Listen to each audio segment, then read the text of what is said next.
Haleluya, Shalom saudara, selamat hari Minggu. Apa kabar saudara pada hari ini? Kita bersyukur buat kebaikan Tuhan.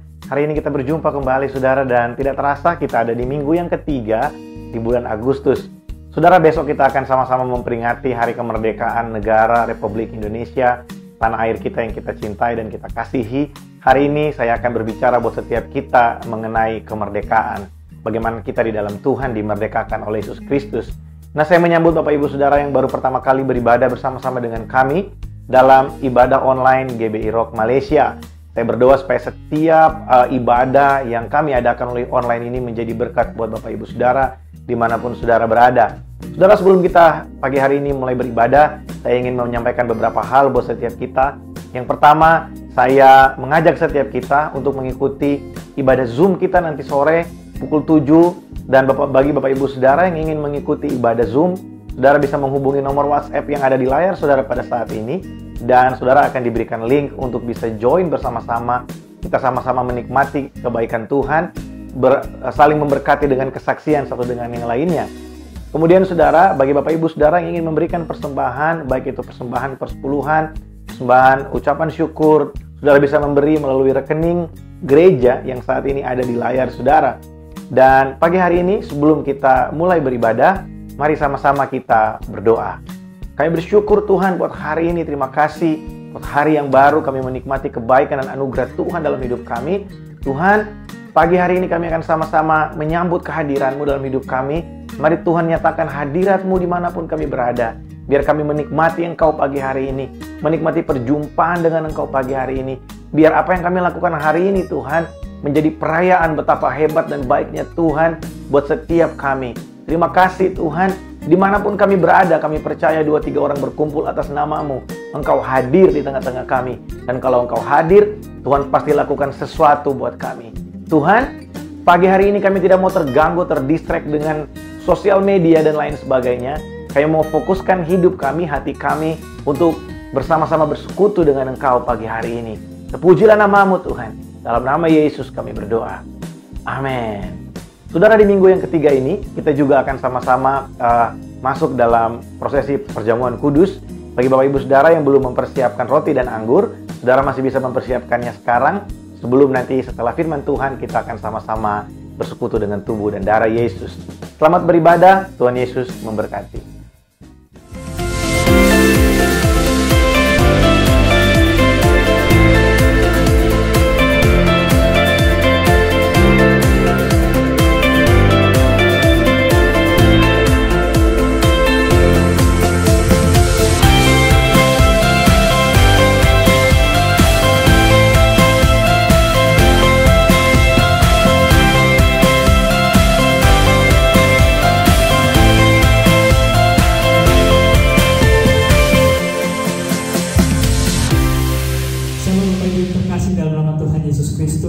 Saya percaya setiap daripada kita yang ada di tempat kita masing-masing merasakan betapa kasih Tuhan dalam kehidupan kita sepanjang minggu. Mari saya ajak semuanya untuk kita sama-sama semangat untuk kita memuji dan mengenangkan nama Tuhan. Berkuasa di bumi surga, bertata dalam kemuliaan.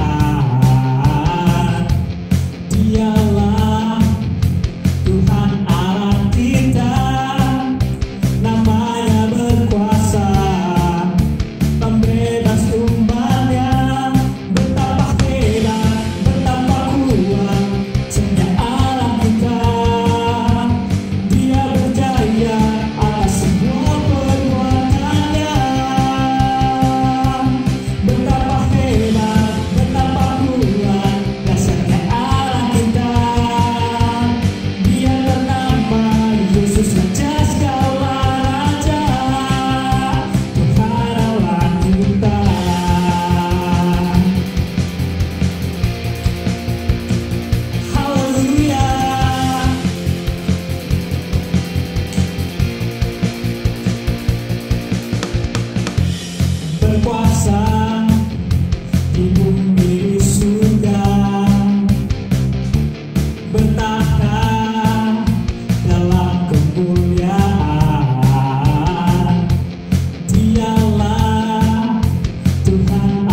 semua perbuatannya.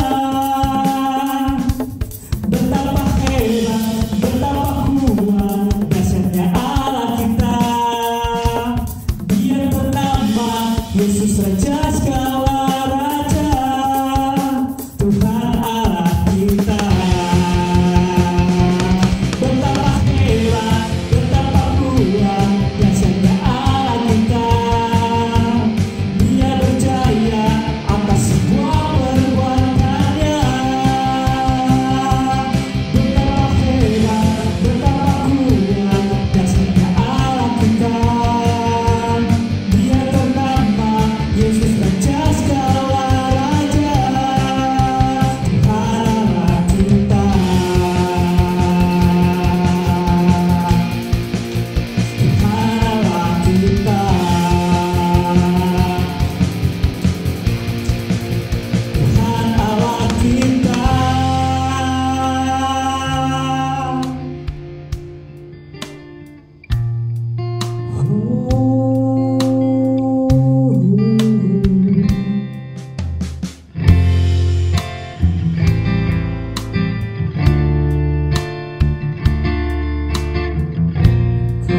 Kekuatan kami Tuhan,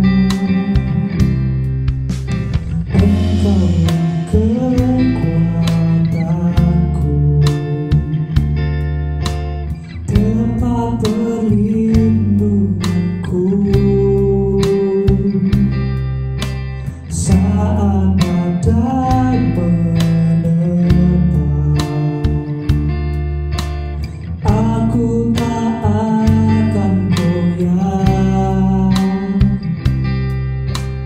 aku tak akan goyah, sebab Kau sertaku. Sejauh langit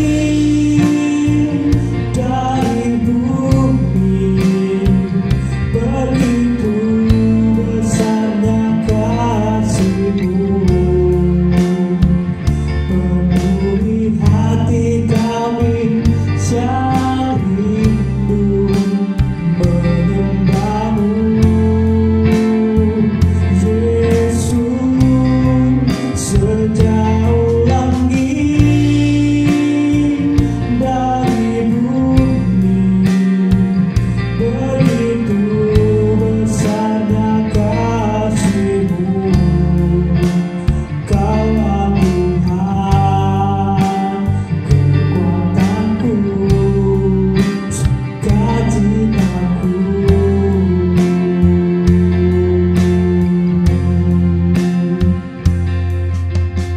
Engkaulah kekuatanku,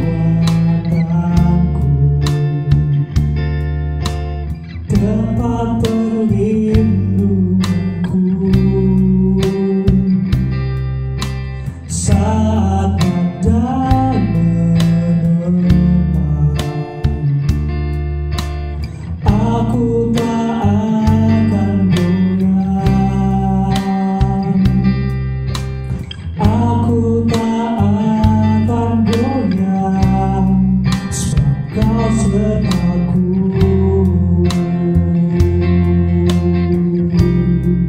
Sejauh langit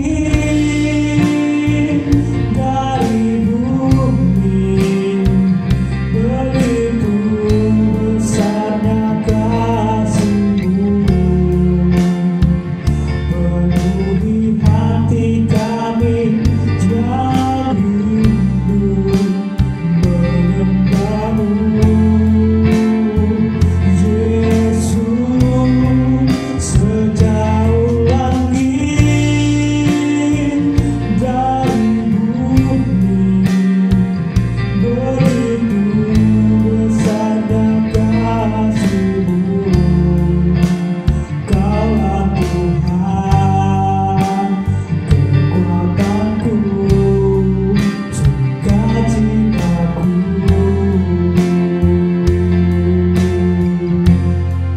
Sejauh langit dari bumi, begitu besarnya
dalam hidupku.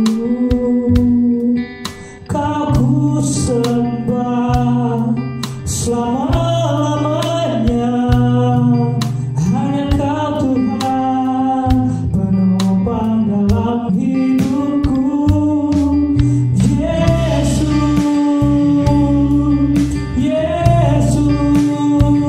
terima kasih. Terima kasih buat kasih setiamu dalam hidupku.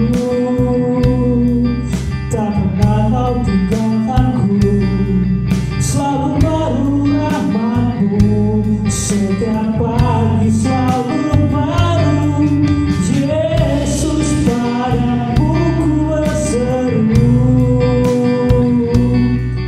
Yesus, Kaulah pengharapanku.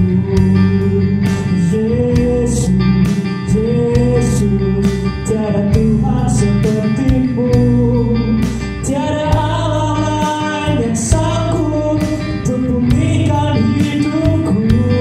Yesus, Yesus, terima kasih Yesus, terima kasih Yesus.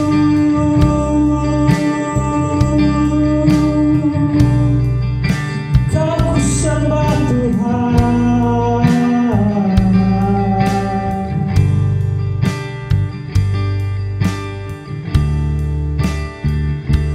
Kau ku sembah, Kau yang terindah. Pulihkanku dengan darah-Mu. Engkau ku sembah, Bapa mulia. Seumur hidupku ku mau menyembah-Mu. Engkau ku sembah, Kau yang terindah. Pulihkanku dengan darah-Mu. Engkau ku sembah, Bapa mulia. Seumur hidupku ku mau menyembah-Mu.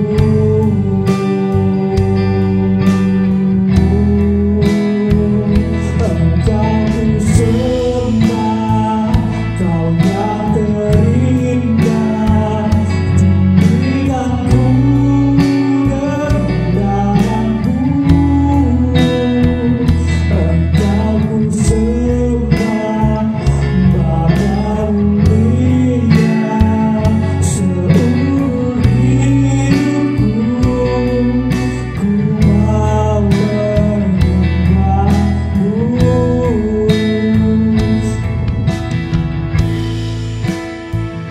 Kau yang terindah, pulihkanku dengan darah-Mu. Engkau ku sembah, Bapa mulia. Seumur hidupku ku mau menyembah-Mu. Engkau ku sembah, Kau yang terindah. Pulihkanku dengan darah-Mu. Engkau ku sembah, Bapa mulia. Seumur hidupku ku mau menyembah-Mu.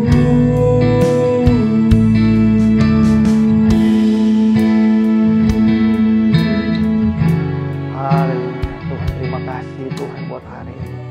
Terima kasih Tuhan buat kebaikan-Mu. Terima kasih buat anugerah-Mu dalam kehidupan kami Tuhan. Kalau kami boleh ada sampai pagi hari ini, kami tahu ini adalah bukti dari kebaikan Tuhan buat setiap kami. Tuhan, pagi hari ini kami membuka hati kami bagi kebenaran firman-Mu. Mari Tuhan berbicara buat setiap kami. Urapi hamba-Mu yang sederhana dan terbatas ini. Biar setiap perkataan yang keluar adalah isi hati Tuhan buat setiap kami. Terima kasih Tuhan. Dalam nama Yesus, kami tidak mau terganggu, terdistract dengan segala sesuatu yang ada di sekeliling kami. Tapi biar pagi hari ini kami sama-sama menikmati firman-Mu. Kami sama-sama menikmati Tuhan persekutuan dengan Engkau pagi hari ini. Terima kasih Bapa. Dalam nama Yesus kami berdoa. Amin. Haleluya. Saudara, kita bersyukur karena Tuhan Yesus baik buat setiap kita. Pagi hari ini kita akan sama-sama belajar bukan dari serial yang selama ini kita pelajari. Di bulan ini kita berbicara tentang equipping, tapi khusus hari ini karena besok kita akan merayakan kemerdekaan negara Republik Indonesia yang adalah tanah air kita. Saya ingin berbicara buat setiap kita pagi hari ini tentang hidup yang dimerdekakan. Nah, saya beri judul untuk pagi hari ini yaitu The Battle of Two Kings. Ada dua raja yang berperang. Nah, raja apa itu? Mari sama-sama kita akan belajar pagi hari ini. Dan saudara, biar apa yang saya bagikan buat saudara hari ini mengubahkan kehidupan kita, mengubahkan cara pandang kita, paradigma kita tentang Tuhan dan tentang siapa kita di dalam Tuhan. Saudara, tidak terasa kita sudah kurang lebih 5 bulan tidak beribadah di gereja. Ya, saya ingat minggu ketiga di bulan Maret pada saat itu adalah ibadah kita yang terakhir ya, sebelum pada minggu berikutnya lockdown terjadi dan kita tidak beribadah lagi di gereja. Sampai hari ini kita masih terus melakukan ibadah melalui ibadah online. Dan saudara, saya sungguh-sungguh berdoa supaya apa yang terus diberitakan baik melalui WhatsApp, firman Tuhan yang dibagikan setiap pagi, dan renungan-renungan yang dibagikan melalui daily devotion di YouTube, dan setiap sharing kita hari Minggu sore di Zoom fellowship kita, semua itu bisa menjadi berkat dan menguatkan setiap kita. Saudara, di masa-masa di mana kesulitan terjadi di setiap tempat, kita ini sepertinya digoncangkan, saudara. Tapi di tengah-tengah keadaan yang digoncangkan ini, akan terlihat dengan jelas bahwa di mana kehidupan kita berada. Kalau kita tertanam di dalam Tuhan, kalau kehidupan kita tertanam di dalam Tuhan, maka yang keluar ketika kita digoncangkan, yang keluar adalah pengharapan. Yang keluar adalah sukacita karena kita tahu bahwa Tuhan bersama dengan kita dalam keadaan apapun. Kita tahu ada pengharapan buat kita orang-orang percaya. Tapi kalau kehidupan kita selama ini bergantung pada kemampuan diri kita sendiri, bergantung pada kehebatan kita, maka yang keluar adalah kekecewaan. Kenapa semua ini terjadi? Kenapa hal ini terjadi? Kenapa bisa jadi seperti ini? Nah, saya berdoa supaya setiap kita di masa-masa ini yang keluar bukan kekecewaan, tapi yang keluar adalah sukacita dan pengharapan karena kita tahu dalam keadaan apapun Dia tetap bersama dengan saya dan saudara. Yang percaya katakan amin. Nah, saudara, pagi hari ini saya akan sharing. Saya berjanji tidak akan panjang pagi hari ini. Saya ingin menyampaikan beberapa poin buat setiap kita pagi hari ini yang sangat memberkati saya ketika saya mempersiapkan ini. Dan saya juga ingin untuk memberkati saudara dengan apa yang Tuhan sampaikan lewat perenungan-perenungan firman. Saudara, dalam kitab Keluaran, di sana diceritakan bagaimana Musa pada saat itu dipanggil Tuhan untuk memimpin bangsa Israel keluar dari tanah perbudakan di Mesir. Dalam Keluaran pasal yang keempat, ayat 29 sampai dengan ayat yang ke-31, di sana diceritakan bagaimana Musa dan Harun berjumpa dengan tua-tua Israel untuk meyakinkan mereka bahwa Tuhan mau membebaskan mereka dari perbudakan di Mesir. Nah, saudara tahu bahwa pada saat itu bangsa Israel diperbudak di Mesir. Mereka harus membuat pekerjaan yang berat, yang keras pada saat itu. Mereka membuat batu bata untuk pembangunan di Mesir. Dan Keluaran pasal 4 ayat 29 sampai 31 di sana berkata seperti ini. Lalu pergilah Musa serta Harun dan mereka mengumpulkan semua tua-tua Israel. Harun mengucapkan segala firman yang telah diucapkan Tuhan kepada Musa serta membuat di depan bangsa itu tanda-tanda mujizat itu. Lalu percayalah bangsa itu, dan ketika mereka mendengar bahwa Tuhan telah mengindahkan orang Israel dan telah melihat kesengsaraan mereka, maka berlututlah mereka dan sujud menyembah. Jadi saudara, seperti yang kita ketahui, saya yakin setiap kita familiar dengan cerita ini.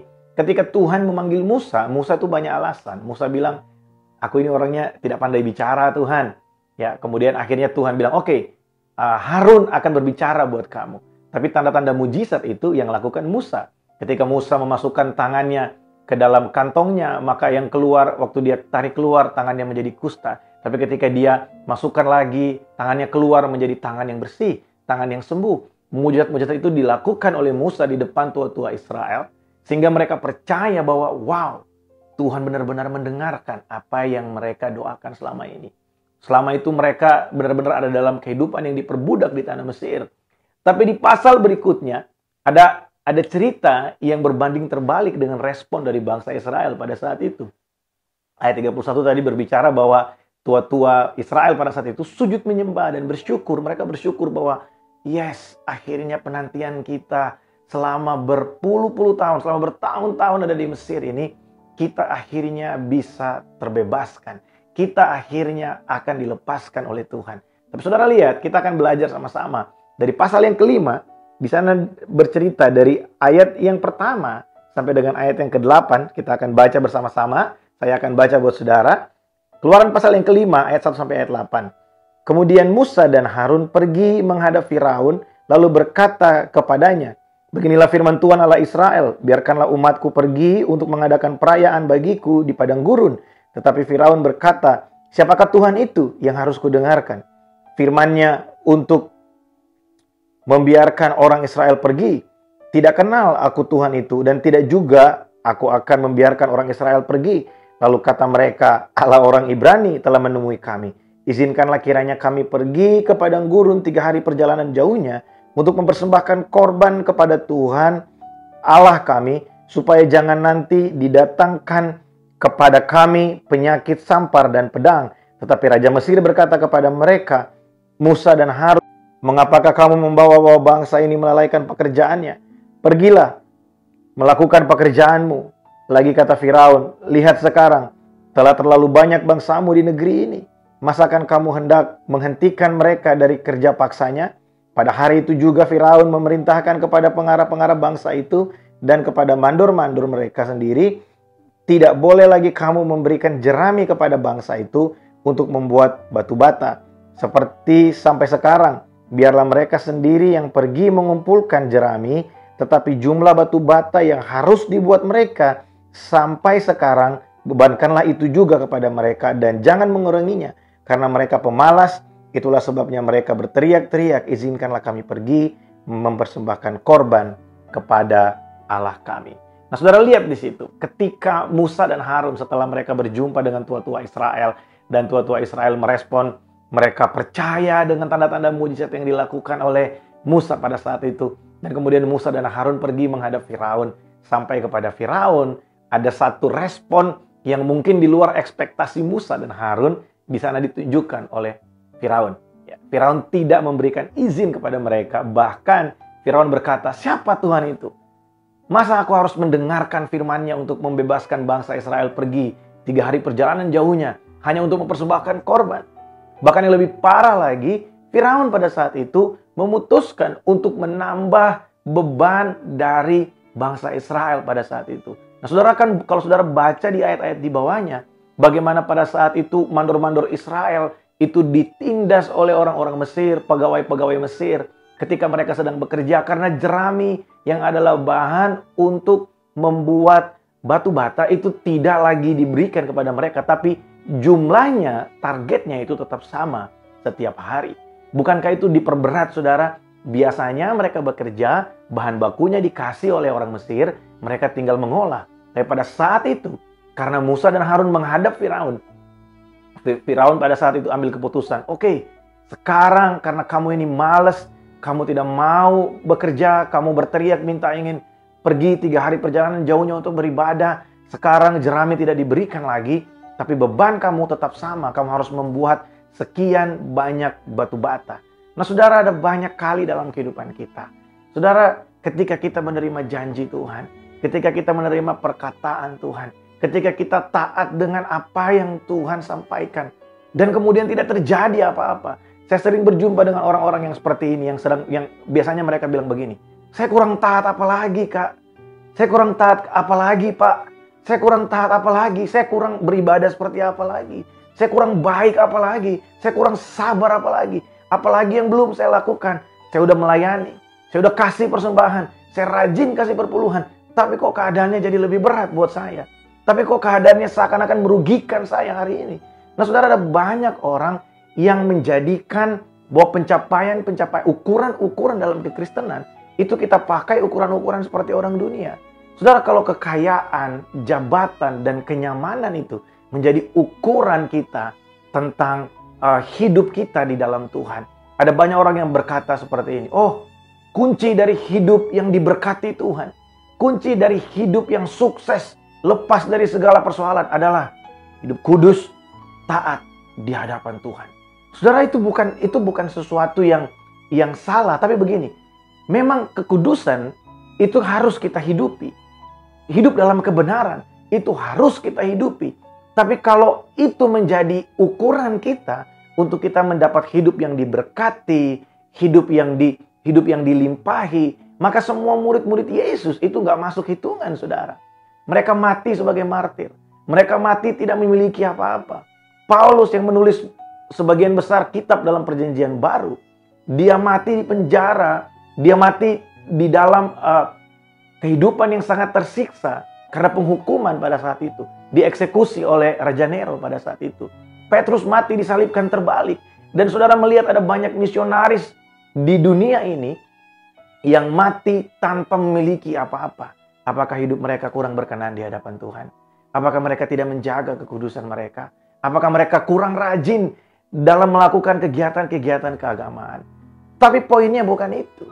Kuncinya bukan ada di situ. Kita harus mengerti bahwa Tuhan itu melakukan segala sesuatu dalam kehidupan kita untuk kehendaknya dan untuk melaksanakan rencananya dalam kehidupan kita. Yang pasti Bapa tidak pernah punya rencana yang jahat buat saya dan saudara. Setiap kali ada hal-hal yang terjadi, kita akan belajar pagi hari ini bagaimana Tuhan melakukan satu rencana yang besar, rencana yang ajaib dalam kehidupan bangsa Israel. Dan saya dan saudara adalah Israel rohani. Kita akan melihat hari ini. Mungkin saudara waktu mendengarkan ini, saudara menyaksikan ini, saudara bilang, kayaknya salah nih. Saya lagi diajar untuk gak hidup kudus. No. Saudara mungkin bilang, saya lagi diajar untuk tidak hidup benar. Bukan itu, saudara. Saya akan berikan buat saudara pagi hari ini. Ketika saya mengerti ini mengubah paradigma saya, mengubah cara pandang saya tentang kekristenan. Saudara tahu bahwa ada banyak orang hari-hari ini yang berusaha dengan kekuatannya, berusaha dengan kemampuannya, sebisa mungkin melakukan apa yang terbaik, melakukan firman Tuhan untuk mendapatkan sesuatu. Pertanyaan saya, apakah itu kekristenan? No. Tuhan tidak pernah mengajarkan kita seperti itu. Alkitab tidak mengajarkan kita seperti itu. Tapi Tuhan mau supaya kita mengerti apa yang kita hidupi, yang kita jalani hari ini, masuk dalam satu rencana besar Allah untuk melakukan kehendaknya. Untuk supaya nama Tuhan dipermuliakan. Dan lewat semua itu, orang bisa melihat, dunia bisa melihat, siapa Tuhan yang hidup di dalam saya dan saudara. Mari kita teruskan. Saudara, setelah mereka berjumpa dengan Firaun pada saat itu, dan keadaannya semakin jadi tidak baik buat bangsa Israel. Apa yang keluar dari mereka? Ayat yang ke-20 dan ayat yang ke-21 dari Keluaran pasal yang ke-5. Di sana dikatakan seperti ini. Waktu mereka meninggalkan Firaun, berjumpalah mereka dengan Musa dan Harun yang sedang menantikan mereka. Jadi ceritanya pada saat itu mandor-mandor orang Israel pergi menghadap Firaun dan meminta kepada Firaun supaya jangan terlalu keras terhadap mereka. Ketika setelah mereka berjumpa dengan Firaun, mereka keluar dari tempat Firaun, mereka berjumpa dengan Musa dan Harun. Ternyata Musa dan Harun menunggu mereka keluar dari dalam. Dan ini yang terjadi. Lalu mereka berkata kepada keduanya, kiranya Tuhan memperhatikan perbuatanmu dan menghukum kamu karena kamu telah membusukkan nama kami kepada Firaun dan hamba-hambanya. Dan dengan demikian kamu telah memberikan pisau kepada mereka untuk membunuh kami. Saudara, ini adalah satu keadaan yang ironis sebenarnya. Musa dan Harun itu dipakai Tuhan, diutus Tuhan untuk membebaskan bangsa Israel. Tapi yang terjadi adalah bangsa Israel pada saat itu sudah terikat dengan perbudakan di Mesir. Sampai mereka bisa berkata kepada Musa, mereka bisa mengutuki Musa, saking mereka terikatnya dengan perbudakan yang ada di Mesir.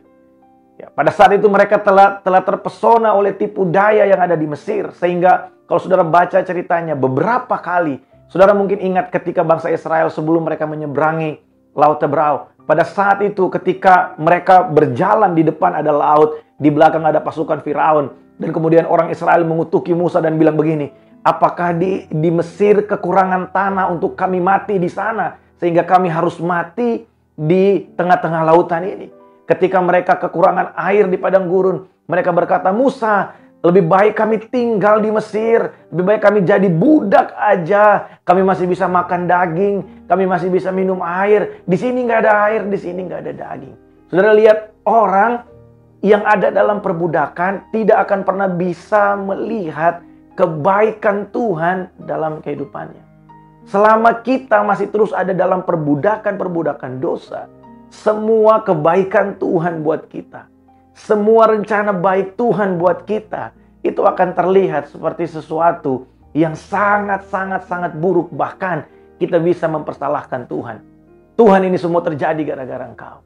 Kita bisa mengutuki Tuhan. Kita bisa mengutuki hamba-hamba Tuhan yang datang kepada kita dan memberitakan firman. Tapi ketika kita mengerti bahwa ada rencana Tuhan yang besar, maka responnya pasti berbeda. Saudara, sebenarnya ini adalah gambaran dari kehidupan kekristenan kita. Ya, di sini ada dua raja yang berperang. Ada Raja Mesir dan ada raja di atas segala raja. Memang dua raja ini tidak sebanding untuk bisa dibilang versus, ya. Tapi dalam konteks ini kita melihat bagaimana Firaun yang adalah Raja Mesir juga ingin disembah, ingin disenangkan. Dan Tuhan, Raja di atas segala raja, itu juga mau supaya umatnya datang beribadah kepadanya. Saudara, Mesir itu adalah gambaran dari dunia yang penuh dengan dosa hari-hari ini. Firaun itu adalah gambaran dari iblis. Dan umat Israel itu adalah gambar saya dan saudara. Saudara tahu apa yang Firaun dan Mesir lakukan? Firaun itu berhasil merubah penyembahan bangsa Israel dengan segala tipu dayanya, sehingga mereka berani mengutuki Musa dan merasa lebih baik jadi budak. Saudara, ada banyak orang hari ini yang merasa tidak perlu kebenaran, yang merasa tidak perlu untuk berubah dari keadaannya, karena dia merasa begini, lebih baik seperti ini. Lebih baik aku tinggal dalam keadaan seperti ini. Dosa-dosa dikit nggak apa-apalah. Kita hidup nyerempet-nyerempet dikit nggak apa-apalah. Kita hidup dalam, kita main-main nakal dikit nggak apa-apalah. Yang penting semuanya ada. Yang penting semuanya tercukupi. Yang penting semuanya baik-baik saja. Nah saudara, ketika ada hamba Tuhan, ketika firman Tuhan datang kepada kita, ketika firman Tuhan datang berbicara kepada kita, maka yang kita bayangkan begini, aduh, kalau saya berubah, nanti ini hilang. Waduh, kalau saya berubah, waduh, kalau saya tinggalkan ini, apa yang terjadi nanti buat saya? Saudara, Mesir itu mengikat hati bangsa Israel. Saking mengikatnya sampai mereka berpikir begini, lebih baik kami mati sebagai budak daripada kami pergi dan menjadi orang merdeka di luar sana. Saudara, bukankah ini adalah satu keterikatan yang luar biasa? Bukankah ini adalah satu keterikatan yang sangat-sangat luar biasa parah, saudara? Ada banyak orang yang tidak menyadari hal ini dalam kehidupannya. Kadang orang yang terikat itu merasa dirinya tidak terikat. Saudara, di kehidupan lama saya, sampai hari ini ada beberapa teman-teman yang masih belum percaya kalau setelah mungkin kurang lebih 12 sampai 15 tahun saya keluar dari pergaulan yang seperti itu. Mereka masih belum percaya bahwa saya sudah meninggalkan hal-hal itu. Saudara, kadang ada yang berjumpa mungkin lewat sosial media dan mereka bilang, bro, udah nggak bisa lagi ya sekarang bro, ajab-ajab ya. Udah nggak bisa lagi bro ya, kayak kami gini. Ya, dan sepertinya kelihatannya mereka itu free. Ya, sepertinya kelihatannya mereka itu free. Ya, ada teman-teman yang sengaja pamerin, mereka masih bisa ngerokok, mereka masih bisa minum minuman keras. Mereka masih bisa mabuk sesuka mereka masih bisa melakukan pesta pora dan lain sebagainya. Dan kadang kalau kita lihat seperti itu seakan-akan mereka itu enak ya, bebas gitu, free ya, gitu ya. Tapi kalau kita mau jujur saudara, sebenarnya siapa yang terikat? Ada banyak orang yang kayaknya hidupnya kurang kalau nggak ada satu batang rokok dalam hidupnya satu hari. Ada banyak orang yang kehidupannya kayaknya kurang kalau nggak minum dulu. Ada banyak orang yang rasanya tuh kayaknya kurang kalau belum melakukan sesuatu yang ya mungkin dia pikir itu memuaskan, tapi sebenarnya itu adalah bentuk dari perbudakan. Ada banyak orang yang terikat dengan seks sebelum nikah, yang merasa kalau dia nggak have sex dalam 1 minggu sekali itu kayaknya ada yang kurang dari kehidupannya. Ada banyak orang dulu ada yang bilang begini, oh gue mau ngambil jatah bulanan gue sama cewek gue nih. Ada banyak orang yang hidup dengan keterikatan seperti ini, yang mereka merasa bahwa mereka nggak perlu untuk diubahkan. Ada banyak orang yang hidup dalam keterikatan dengan materialistis. Ada orang yang terikat dengan satu brand tertentu, dengan gaya hidup tertentu. Seakan-akan kalau dia nggak sampai ke situ, kalau dia nggak punya barangnya, kalau dia nggak dapat pencapaian itu, seakan-akan ada yang kurang. Dan dia merasa orang-orang yang lain itu seakan-akan, wah gue paling free nih, gue bisa menikmati, gue bisa cari apa saja yang gue mau. Saya bisa cari apa saja yang saya mau. Tapi sebenarnya dia hidup dalam keterikatan. Ketika dosa itu, ketika hasrat itu tidak dipenuhi, maka yang terjadi adalah penyiksaan di dalam hati. Saudara tahu Mesir itu membuat bangsa Israel benar-benar mencintai perbudakan yang mereka jalani. Sampai mereka mau mati sebagai budak. Tetapi saya dan saudara sebenarnya kita dimerdekakan oleh Yesus Kristus Tuhan. Hari ini kita akan belajar. Saya akan kasih perbandingan, perbedaan buat setiap kita. Bagaimana kita dimerdekakan di dalam Tuhan dan bagaimana hidup di bawah perbudakan. Saudara tahu bahwa perbudakan ini sangat-sangatlah luar biasa dalam kehidupan orang percaya. Kita tahu bahwa firman Tuhan bilang, kamu telah dimerdekakan dari dosa. Kamu telah dilepaskan dari dosa. Kamu tidak akan lagi masuk ke dalam neraka karena kamu telah menerima kasih karunia Allah. Tapi pertanyaan saya seperti ini, apakah dengan kehidupan kita hari ini, apakah dengan kehidupan hari ini kita telah benar-benar merdeka dari dosa? Jangan salah, ada banyak orang yang ke gereja bahkan melayani, tapi sebenarnya masih hidup di dalam perbudakan. Nah saudara, buat orang yang sudah dimerdekakan, buat kita, orang-orang yang sudah dimerdekakan, kita akan melihat bahwa segala sesuatu yang lama itu adalah sesuatu yang sia-sia. Tapi buat orang yang masih tinggal di dalam perbudakan, mereka akan terus melihat apa yang ada dalam dunia ini sangat menarik dan harus dikejar, harus menjadi harga dirinya, dan itu akan terus memacu dia untuk melakukan segala sesuatu. Saya tidak sedang berkata kepada saudara bahwa kita nggak perlu bekerja. Tapi saya ingin bilang bahwa saudara begini, Tuhan adalah Bapa yang baik buat setiap kita. Kalau saudara hari ini dipercayakan pekerjaan, lakukanlah sebaik mungkin. Lakukanlah sebaik mungkin yang saudara bisa lakukan. Dan biarkan Tuhan memelihara kehidupan saudara. Kalau saudara hari ini diizinkan Tuhan ada dalam situasi yang sulit, saudara jangan putus asa. Saudara jangan berkata ini semua karena Tuhan, ini semua karena si A, karena si B. Tapi coba lihat begini, ada rencana Tuhan yang besar buat saudara. Mungkin Tuhan ingin membebaskan saudara dari beberapa sifat-sifat lama yang masih menempel dalam hidup kita. Saudara sebenarnya memberikan persembahan, memberikan persepuluhan, mengembalikan persepuluhan. Kenapa Tuhan mau kita melakukan itu? Salah satunya, saudara, bahkan mungkin ini adalah alasan yang paling bisa untuk kita renungkan adalah begini, supaya kita bisa belajar mempercayai Tuhan sebagai penyedia kehidupan kita. Saudara, dengan apa kita bisa balas segala kebaikan Tuhan? Dengan apa kita bisa membalas semua yang sudah Tuhan percayakan buat kita? Selain dengan mempersembahkan hidup kita buat Tuhan. Mungkin saudara, waktu saudara mendengarkan ini, Tuhan mau supaya saudara belajar untuk mempercayai Tuhan. Apa yang saya sampaikan buat saudara hari ini, sudah terlebih dahulu saya lewati. Seperti yang saudara ketahui, saya bukanlah seorang pengusaha, saya bukan juga orang bekerja seluler. Saya adalah full time melayani Tuhan. Dan saudara tahu, kehidupan kami hamba-hamba Tuhan, ya, itu benar-benar bergantung pada kasih karunia Allah. Nah, saudara, saya bersyukur karena saya dipercayakan Tuhan untuk bisa melewati masa-masa yang seperti ini. Dan tujuan saya buat share ini kepada saudara, bukan supaya kas gereja jadi banyak, bukan. Tapi saya ingin saudara mengerti bahwa kehidupan kita itu bukan hanya di sini. Ada kehidupan yang lebih di depan sana yang Tuhan siapkan buat kita. Tapi yang jadi problem kadangkala kita lebih suka tinggal di keadaan ini. Kita jadi budak kekhawatiran. Kita jadi budak ketakutan. Ketika kita melakukan firman Tuhan, kita kurang punya satu kepercayaan bahwa Tuhan sanggup melakukan apa yang Tuhan rencanakan buat kita. Kita lebih suka hidup dalam perbudakan, kekhawatiran, ketakutan, daripada kita keluar menjadi orang yang merdeka dan kita bisa melihat, wow, Tuhan ajaib dalam kehidupan kita.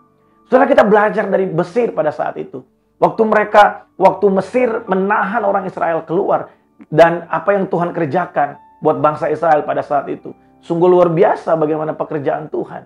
Nah, hari ini saudara, saya akan bagi buat setiap kita. Ada satu kata yang penting dari cerita ini. Kalau saudara lihat dalam ayat yang ke-9, ya, ayat yang ke-9 pasal yang ke-5, di sana firman Tuhan berkata seperti ini. Pekerjaan orang-orang ini harus diperberat sehingga mereka terikat kepada pekerjaannya. Saudara perhatikan kata pekerjaan. Mereka terikat pada pekerjaannya dan jangan mempedulikan perkataan dusta. Jadi Firaun bilang kepada pegawai-pegawainya, pekerjaan bangsa Israel harus diperberat supaya mereka terikat kepada pekerjaannya dan tidak memperhatikan perkataan dusta. Maksudnya adalah perkataannya Musa dan Harun. Jadi buat Firaun, Musa dan Harun itu mengucapkan kata-kata yang dusta. Tapi poinnya bukan itu, saudara. Ya, kalau saudara lihat kata pekerjaan di situ, bahasa aslinya itu adalah aboda. Nah, kata aboda ini dalam konteks Firaun itu diartikan, diterjemahkan sebagai perbudakan. Ya, perbudakan dalam konteks Firaun. Tapi kata aboda juga dipakai dalam pasal yang keempat ayat 23. Di sana dikatakan seperti ini.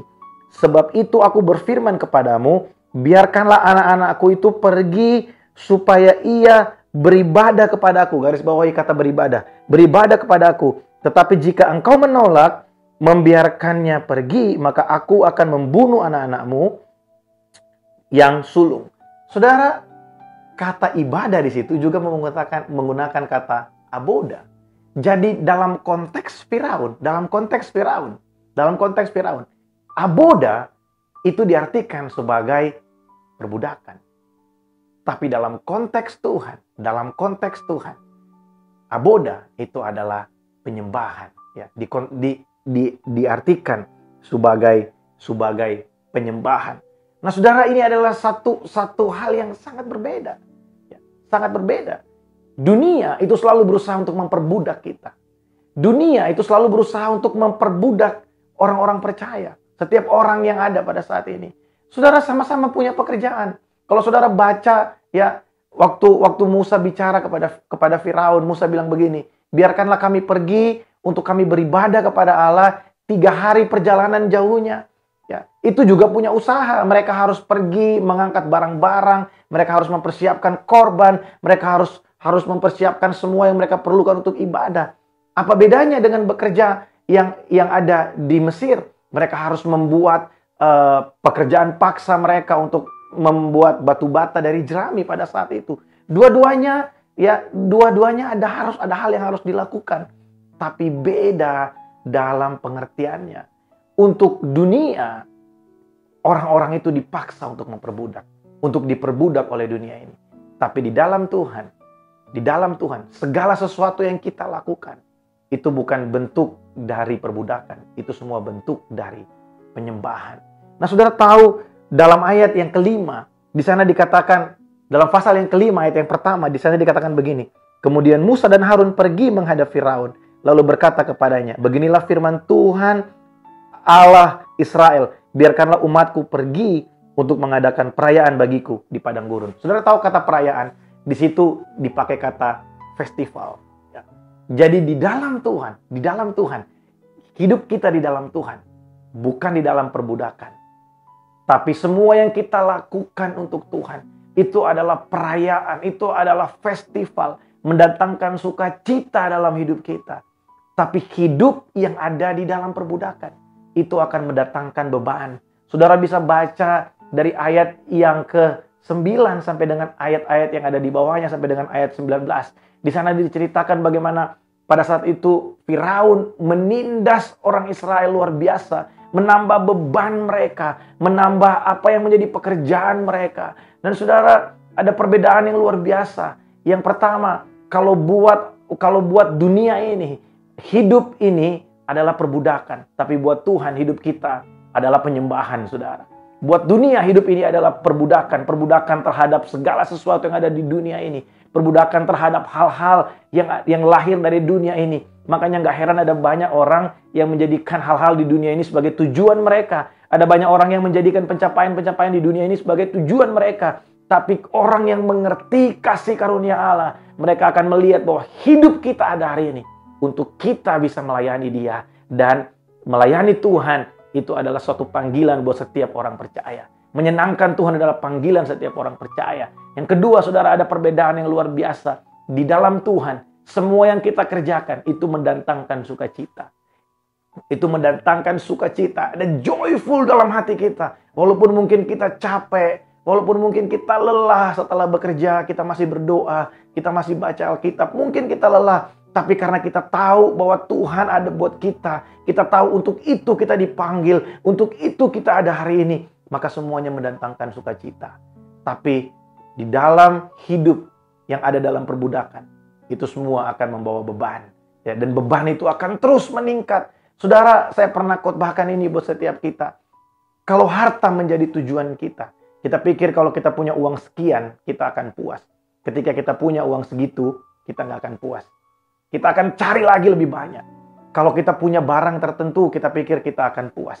Tapi ketika kita punya barang itu, kira-kira kita puas nggak? Enggak. Kita akan cari lagi yang lebih bagus. Kita nggak mau kalah sama yang lain. Saudara, itu adalah bentuk dari perbudakan. Orang tidak akan pernah bisa puas dalam kehidupannya. Nah, kepuasan kita itu hanya ada berada di dalam Tuhan. Kepuasan kita hanya berada di dalam Yesus Kristus Tuhan.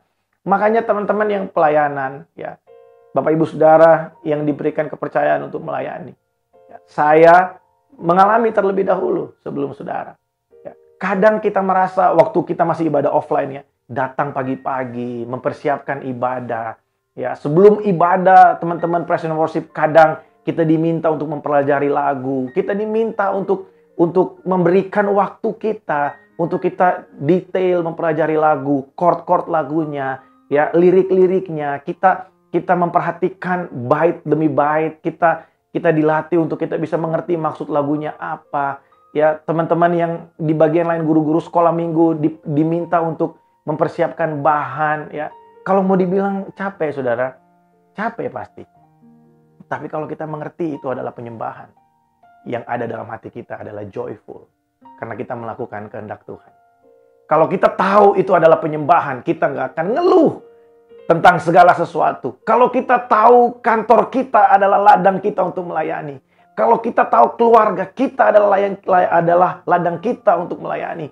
Kalau kita tahu komunitas kita adalah ladang kita untuk melayani. Yang keluar dari hati kita bukan pengeluhan, tapi joyful. Karena kita tahu kita dipanggil untuk itu. Karena kita tahu itulah panggilan kita. Berbeda dengan orang dunia. Ketika hidup yang di dalam perbudakan, ya, maka dia akan tumbuh dari satu tuntutan kepada tuntutan yang lain. Dari satu tuntutan kepada tuntutan yang lain. Orang dulunya merasa dia kalau ada di step tertentu akan merasa puas. Tapi ketika sampai di situ dia nggak akan puas. Dia akan mau lagi. Dia akan mau terus. Dan saudara, apa yang terjadi? Itu semua adalah bentuk dari perbudakan. Ujungnya apa? Ujungnya tidak membawa sukacita. Tapi akan membuat kita hidup dalam banyak sekali persoalan. Dan kita terikat dengan banyak sekali keinginan. Tapi puji syukur di hadapan Tuhan. Kita punya Yesus Kristus Tuhan. Dia Allah yang luar biasa yang membebaskan Israel dari perbudakan di Mesir. Saudara tahu bahwa Musa itu adalah gambaran dari Yesus Kristus yang diutus untuk membebaskan umat Tuhan dari perbudakan. Tapi ada perbedaan, saudara. Mari kita lihat di sana dikatakan Keluaran pasal yang ke-5 ayat yang ke-22 sampai ayat yang ke-24. Di sana dikatakan seperti ini. Lalu Musa kembali menghadap Tuhan, katanya, Tuhan, mengapakah kau perlakukan umat ini begitu bengis? Mengapa pula aku yang kau utus? Sebab sejak aku pergi menghadap Firaun untuk berbicara atas namamu, dengan jahat diperlakukannya umat ini, dan engkau tidak melepaskan umatmu sama sekali. Jadi Musa merasa nggak tega sama bangsa Israel pada saat itu. Tapi dengarkan jawaban Tuhan. Tapi Tuhan berfirman kepada Musa, sekarang engkau akan melihat apa yang akan kulakukan kepada Firaun. Sebab dipaksa oleh tangan yang kuat, ia akan membiarkan mereka pergi. Ya, dipaksa oleh tangan yang kuat, ia akan mengusir mereka dari negerinya. Saudara lihat di sini. Untuk membebaskan orang Israel dari Mesir, Tuhan mengutus Musa. Dan Tuhan berbicara kepada Musa, Musa, kamu akan melihat apa yang akan aku lakukan kepada Firaun. Tangan yang kuat akan memaksa mereka. Ini berbicara tentang itulah yang akan Tuhan lakukan kepada Mesir pada saat itu. Nah saudara, kalau kita adalah gambaran dari umat Tuhan, dan Musa adalah gambaran dari Yesus Kristus. Tapi Musa itu bukan Yesus yang sempurna. Yesus Kristus yang sempurna adalah dia yang mati di kayu salib buat saya dan saudara. Kalau untuk membebaskan bangsa Israel, Tuhan menimpakan tulah pada Mesir. Untuk membebaskan saya dan saudara, dia sendiri, pribadi Allah, dia menanggung segala tulah. Dia menanggung segala penderitaan supaya saya dan saudara bisa dimerdekakan. Kita bukan lagi hamba dari dosa, tapi kita adalah hamba dari kebenaran. Makanya saya senang sekali Yesaya pasal yang ke-53 ayat 2 sampai ayat yang ke-5. Ini ayat yang sangat luar biasa buat setiap kita. Saya berdoa supaya ayat ini bisa menggugah setiap kita untuk mengerti hal-hal ini. Di sana dikatakan begini, sebagai taruk ia tumbuh di hadapan Tuhan, dan sebagai tunas dari tanah kering ia tidak tampan, dan semaraknya pun tidak ada sehingga kita memandang dia, dan rupa pun tidak sehingga kita mengingatnya. Ia dihina dan dihindari orang, seorang yang penuh kesengsaraan dan yang biasa menderita kesakitan. Ia sangat dihina sehingga orang menutup mukanya terhadap dia, dan bagi kita pun dia tidak masuk hitungan. Tetapi sesungguhnya penyakit kitalah yang ditanggungnya, dan kesengsaraan kitalah yang dipikulnya. Padahal kita mengira dia kena tulah, dipukul dan ditindas Allah. Tetapi dia tertikam oleh karena pemberontakan kita, dan dia diremukkan oleh karena kejahatan kita. Ganjaran yang mendatangkan keselamatan bagi kita ditimpakan kepadanya, dan oleh bilur-bilurnya kita menjadi sembuh. Saudara, mari sadari betapa Tuhan mengasihi engkau. The battle of two kings dimenangkan pasti oleh raja di atas segala raja. Tuhan sudah menebus saudara. Tuhan sudah membebaskan saudara. Kalau hari ini saudara bisa menerima dia sebagai Tuhan dan Juru Selamat, bukan karena kita yang punya kapasitas, bukan karena kita, tapi karena dia begitu mengasihi engkau. Saudara, Mesir pada saat itu yang adalah tempat perbudakan Israel menjadi sesuatu yang sangat mengikat bangsa Israel pada saat itu. Bangsa Israel terpikat oleh tipu daya Mesir yang berkata bahwa, "Hei, ngapain kamu jadi orang merdeka? Mending kamu di sini aja. Kamu tercukupi semuanya, tapi kamu jadi budak. Kamu gak punya hak sama sekali. Kamu akan mati sebagai budak." Sedangkan rencana Tuhan menciptakan saya dan saudara bukan untuk menjadi orang-orang yang diperbudak. Tuhan ciptakan saya dan saudara supaya kita bisa menyenangkan Tuhan, melayani dia. Kita bisa melakukan tugas-tugas kerajaan Allah. Oleh sebab itu saudara, pada pagi hari ini saya ingin kasih tahu, mari berhenti dengan hidup dalam perbudakan. Mari stop kita mengejar apa yang ada di dunia ini. Tapi mari kita arahkan pandangan kita. Terimalah Yesus sebagai Tuhan dan Raja satu-satunya dalam kehidupanmu. Jangan jadikan dia alternatif, tapi jadikan dia satu-satunya pengharapan saudara.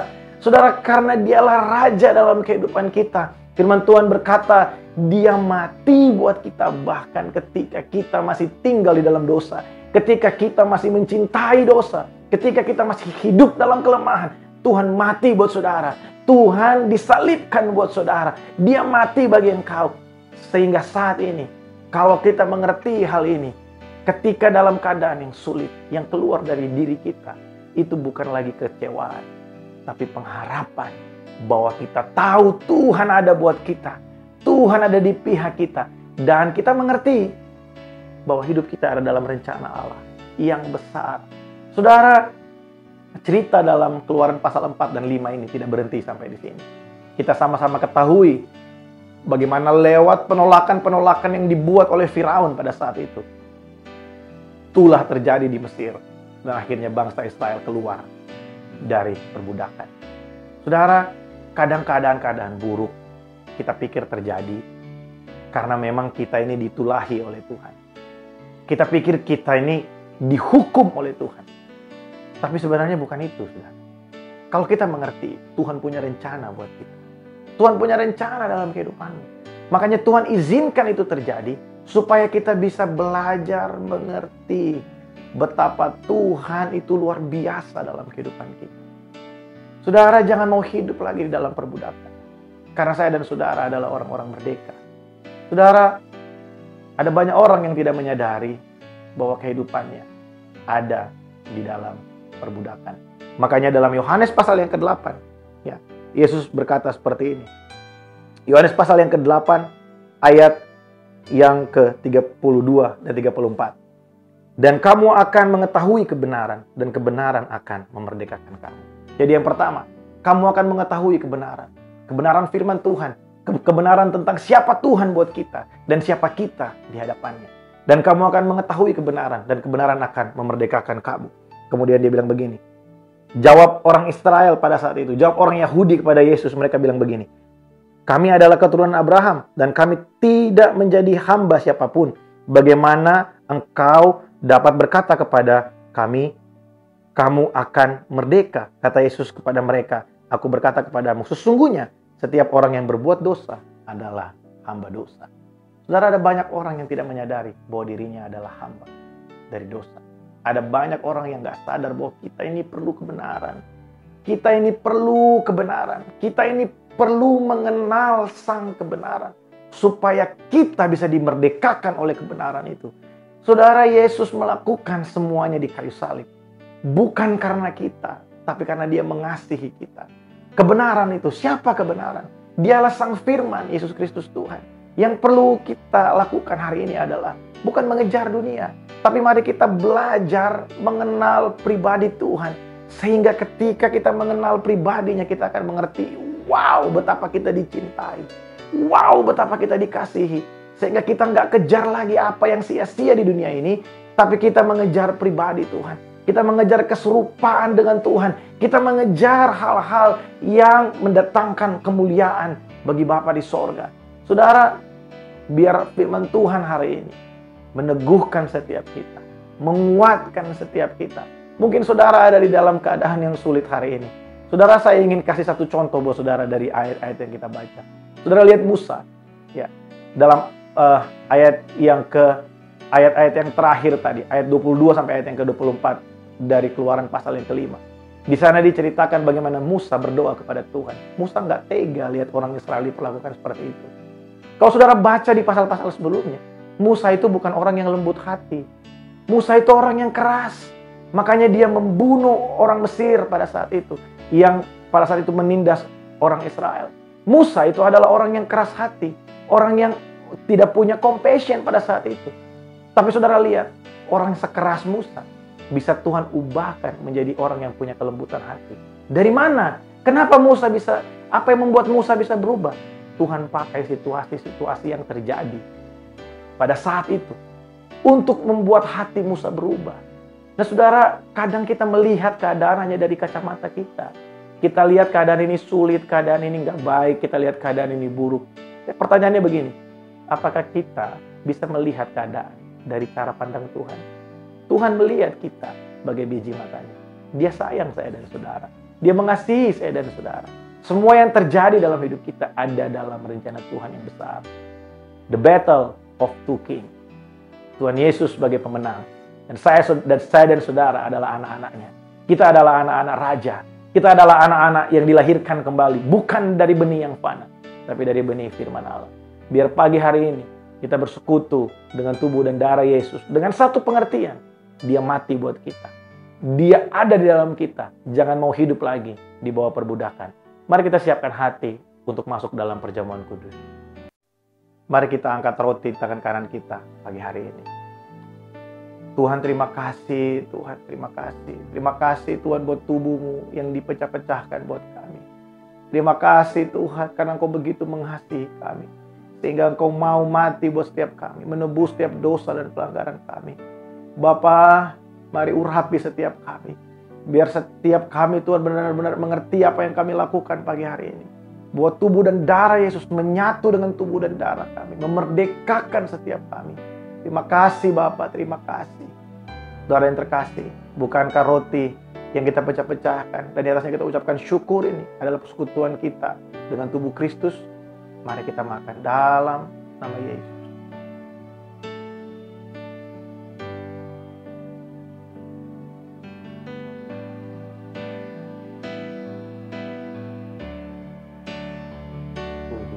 Terima kasih Tuhan, terima kasih. Mari angkat anggur tangan kanan saudara. Terima kasih Tuhan, terima kasih. Terima kasih buat darah-Mu yang tercurah buat kami. Darah ini adalah, cawan ini adalah perjanjian baru yang dimeteraikan oleh darah Kristus. Yang membuat kami hidup dalam anugerah Allah. Yang membuat kami hidup dalam kemerdekaan. Karena darah Yesus tercurah buat setiap kami. Saudara, bukankah cawan pengucapan syukur ini adalah persekutuan kita dengan darah Yesus? Mari kita minum dalam nama Yesus. Terima kasih Tuhan, terima kasih Tuhan, terima kasih Tuhan, terima kasih. Mari kita bersyukur. Terima kasih Tuhan, terima kasih. Oh, kami bersyukur buat cinta-Mu, kami bersyukur buat kebaikan-Mu, kami bersyukur buat anugerah-Mu Tuhan. Terima kasih Tuhan, terima kasih.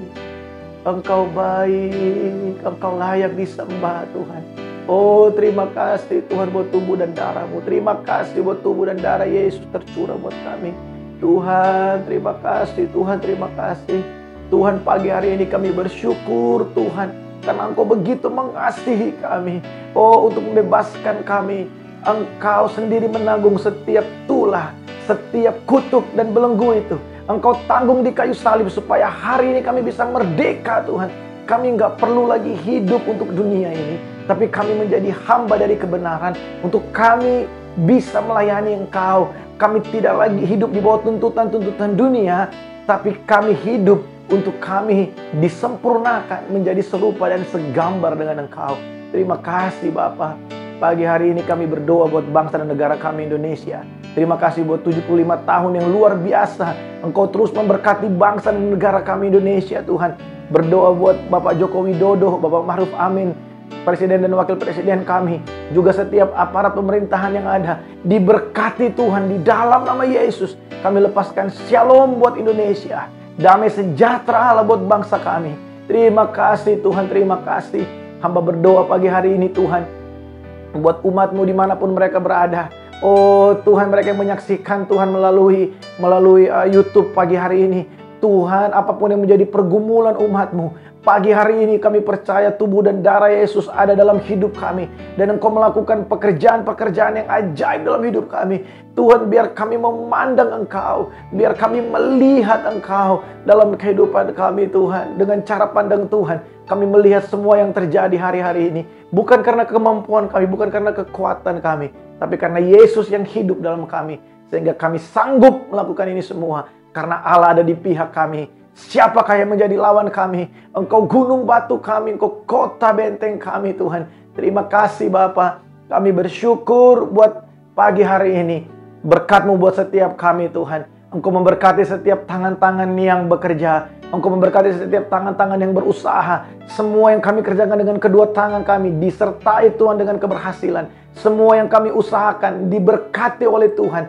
Terima kasih Tuhan, terima kasih. Kemanapun umat-Mu pergi, pagar pelindungan Allah menyertai umat-Mu. Buat umat-Mu yang keluar rumah untuk bekerja Tuhan, biar pagar pelindungan Kristus turun buat kami. Oh, darah Yesus memeteraikan setiap kami. Tidak ada satu virus, sakit penyakit pun yang berani mendekati kami.